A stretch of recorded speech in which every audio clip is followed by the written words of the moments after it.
Good evening, and today we'll be talking about muscular dystrophy in the lives of our community, our family, our friends, our loved ones. Now, first, we'll begin talking about what muscular dystrophy is. Muscular dystrophy is a degenerative disease that affects the limbs of the body. It can also affect the cardiovascular system. We will touch on that in just a moment. Now, muscular dystrophy may come in different forms, and the most common form in children is Duchenne's muscular dystrophy. Now, Duchenne's muscular dystrophy is typically found around the ages of 3 to about 12 to 15.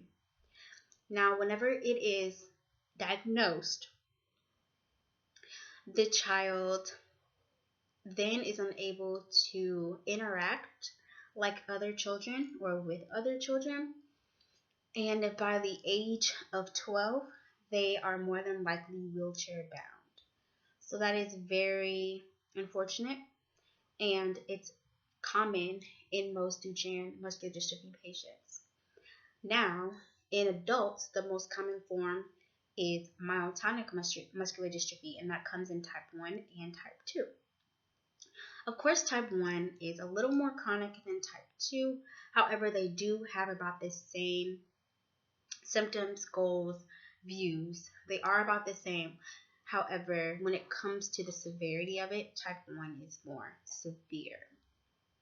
These muscular dystrophies are very important to become educated on and to learn because it can affect the body in more ways than we could ever imagine. Now, how does muscular dystrophy affect the aging process, or how does it affect aging?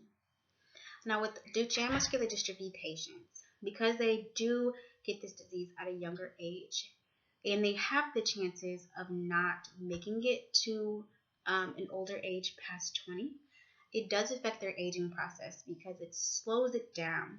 They're unable to walk. They are unable to participate in activities. In most cases, they are wheelchair bound, and or they do not make it. So their life is cut short. The aging process for them is very slow.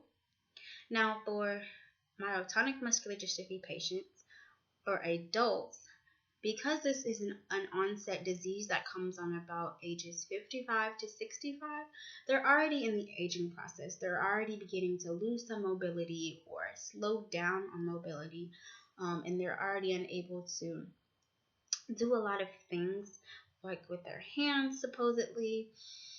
And so their aging process is already becoming affected. So when you add on a disease that it can affect the aging process, it's like a double whammy. They're extremely unable to walk and extremely unable to use their hands. Their ability to think might be slowed down.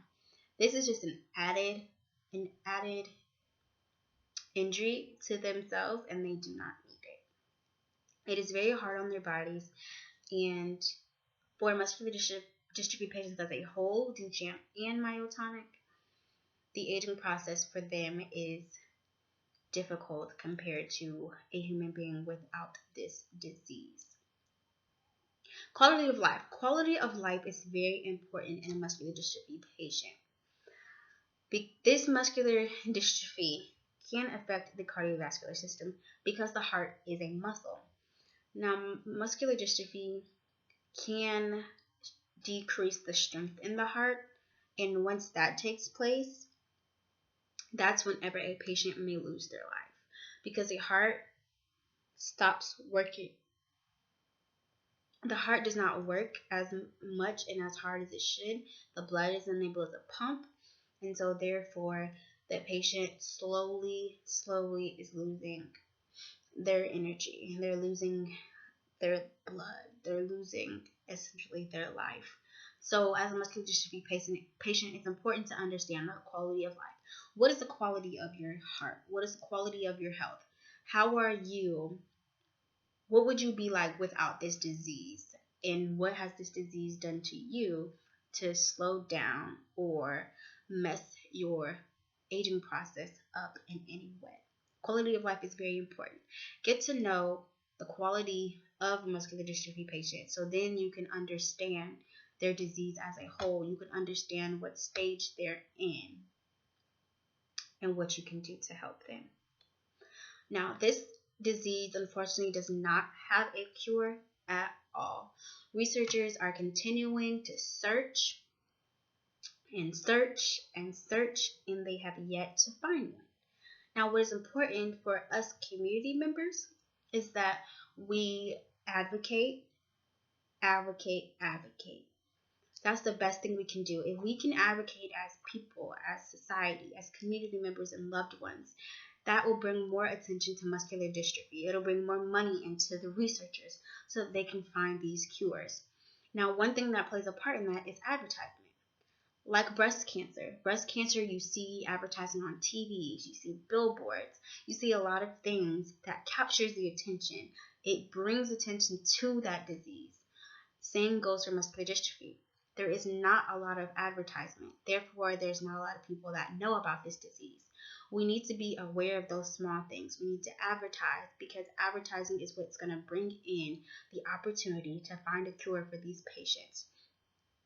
Now, these patients do not have a cure. However, they do have treatments.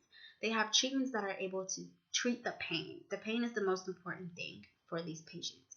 If we can treat the pain, then they'll be able to survive through this disease. For myself, I would like for a cure to be found because these patients do not deserve to go through a painful process, especially when it's slowly taking their lives. Advocate, advocate, advocate. Now, for my personal experience, I interviewed my Aunt Mary.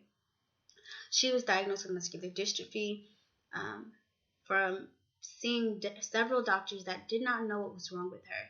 She found one that was able to explain to her exactly what was wrong with her. And from that point, her eyes were open to a whole new world.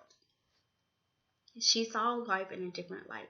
She's a very independent person, and this disease has stripped away her independence, and she's hurt by that. However, it strengthened her in a way that she understands, yes, I may not be able to do this, but I do have, my thoughts. I'm able to speak. I'm able to interact with people. And if I can tell my story, then I'll be able to touch lives. I'll be able to bring them into my realm and help them understand what I'm going through and get their help. I love my aunt, and she did very well with participating with my interview, and I'm grateful for that. From this presentation, I hope that you're able to understand what muscular dystrophy is, how it affects the body in the aging process, what you can do to advocate and advertise and save someone's life. Thank you for listening. Once again, my name is Jasmine Carter, and I do appreciate your time. Have a great night.